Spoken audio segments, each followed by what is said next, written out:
Can we talk about this quiet quitting thing that suddenly seems to be everywhere?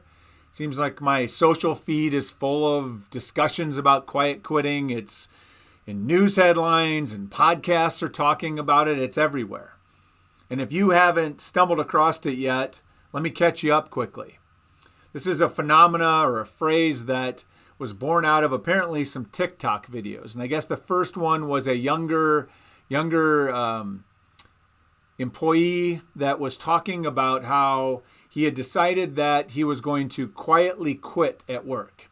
And what that meant for him is that he was going to reject hustle culture and going above and beyond and trying to really, impress and dazzle apparently with effort and time and just do the minimum required to keep his job. Sort of, I'm just going to meet expectations and that's all. And he decided to call this quiet quitting. And apparently this caught on. If you go look at some of these videos, the comments underneath are pretty telling. There's hundreds or thousands of comments on some of these videos of people talking about that they're doing the same thing or they're deciding to do the same thing. And it's really interesting, like out of the blue, here it came. And I have some thoughts. I have so many thoughts on this, but I want to share a few with you today and a few thoughts at the end about what we should be doing about the fact that this is happening. But the first thought I have is that we need to acknowledge this isn't a new thing. The phrase quiet quitting is new, but people have been doing this for years. In employee engagement measurement, we have this category that is often the largest category in terms of the percentage of people that drop into this box that's called disengaged. And disengaged means I'm an employee who's coming to work basically kind of mentally in a position that I'm just going to do the bare minimum and go back home. It's a transactional relationship.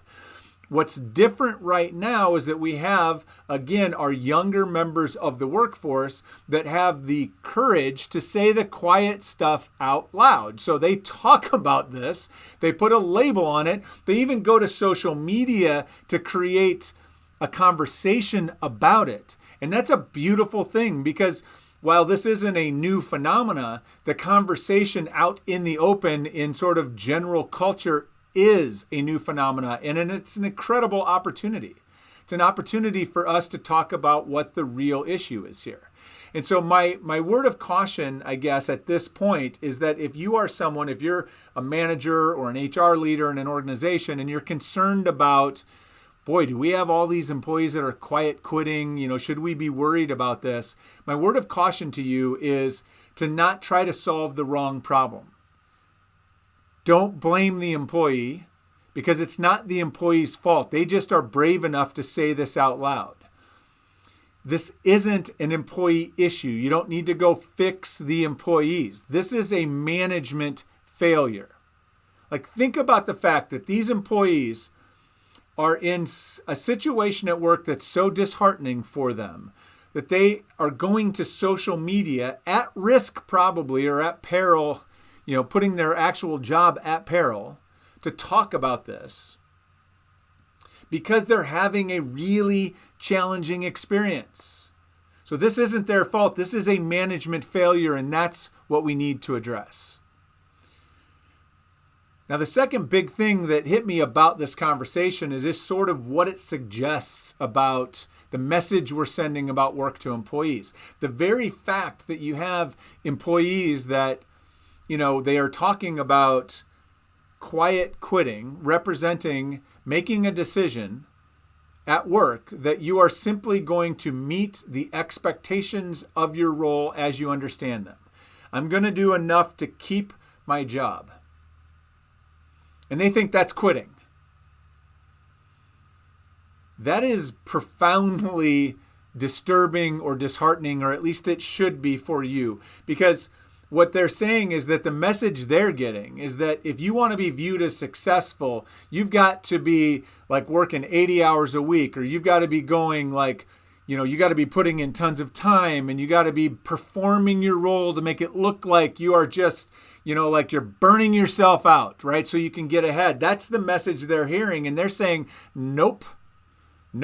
I'm just going to do the minimum that you expect of me so I can keep collecting my paycheck. And they think that's quitting. And that is a problem.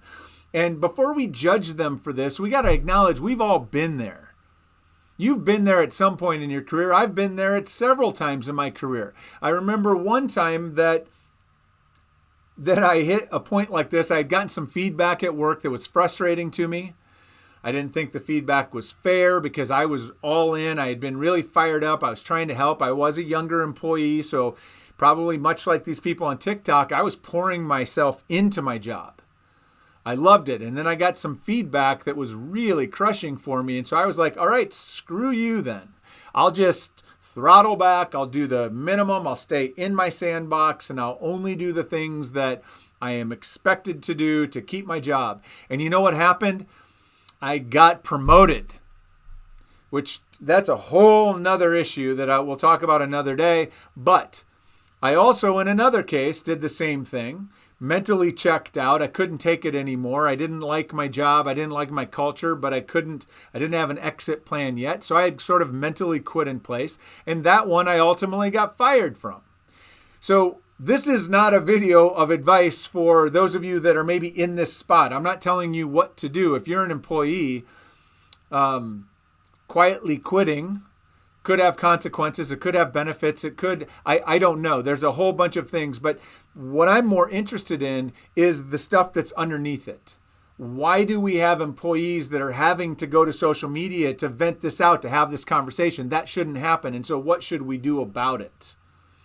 And there are two things that I would like you to consider today that I think could help, that are part of the real solution here. Rather than blaming the employees or making it some kind of generational nonsense, which is usually what we do with these kinds of moments in time, is acknowledging it for what it is. They're saying the quiet stuff out loud, and it's an opportunity for us to be better, to do better as managers and leaders. So the first thing we need to do is we need to get more serious about checking in with our people, having some real conversations about their work experience, about their expectations, about their needs, about what's going on, about their aspirations.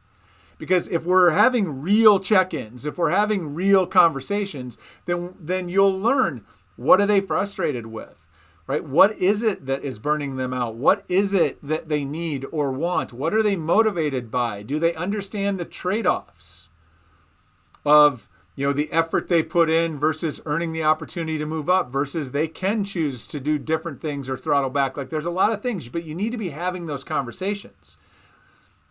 If you don't know which of your employees are quietly quitting and you don't know why, that is a huge problem as a manager. That is your job to know that. And the reason you don't know is because you aren't checking in with them effectively. So that's the first thing you should fix. The other thing that we need to understand here that I think it's a broader, more systemic thing, and I've seen this in so many places, is, when you have employees saying to you, I'm just going to meet my expectations, right?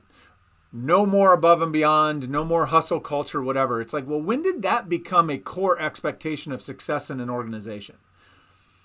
Right? If you're perceiving that you have to go above and beyond or be part of this sort of, hustle ladder climbing, try to out-hour the person next to you in terms of how much you're working, if that's sort of part of what it looks like to be successful, that is a really harmful, toxic culture.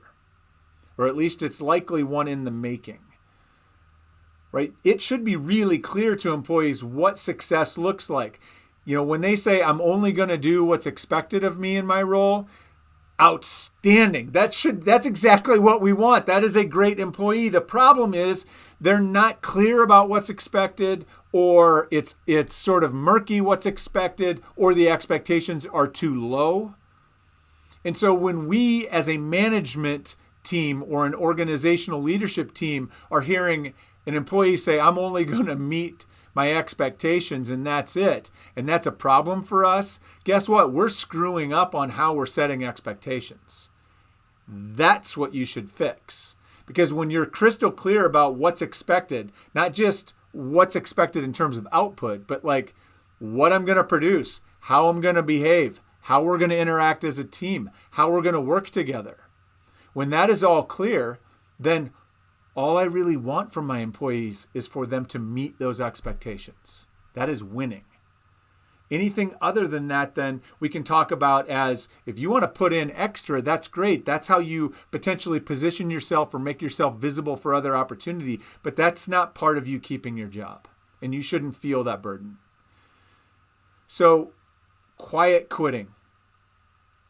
It's not a problem. It's not the problem. The problem, it's an invitation actually rather than a problem. It's an invitation for us to get real about the things that are driving these employees to have these conversations on social and finally fix those core things in our organization so that they don't feel the need to quietly quit. See you next time.